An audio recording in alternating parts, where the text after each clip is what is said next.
नमस्कार मित्रांनो, लाडकी बहीण योजनेबाबत आज एक अतिशय महत्त्वाची आणि आनंदाची बातमी समोर आली आहे.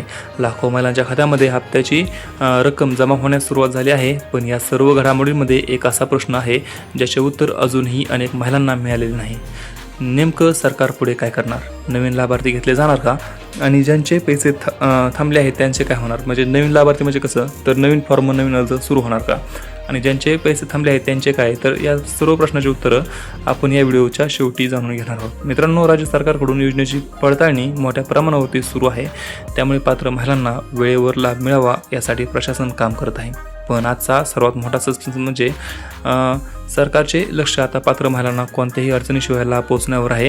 त्यामुळे कागदपत्रे योग्य असतील तर लाभ मिळण्याची शक्यता कायम आहे. म्हणून आधार, बँक खाते आणि KYC नक्की तपासा. त्याचबरोबर तुमच्या खात्यामध्ये येत्या 25 तारखेपर्यंत पैसे जमा होऊ शकतात, मे महिन्याचे आणि चालू महिन्याचे, जून महिन्याचे. त्यामुळे काळजी करू नका. आणि व्हिडिओ आवडला असेल तर एक लाईक करा, चॅनलला सबस्क्राईब करा. आपण व्हिडिओ पुढच्या व्हिडिओमध्ये. तोपर्यंत जय हिंद, जय महाराष्ट्र.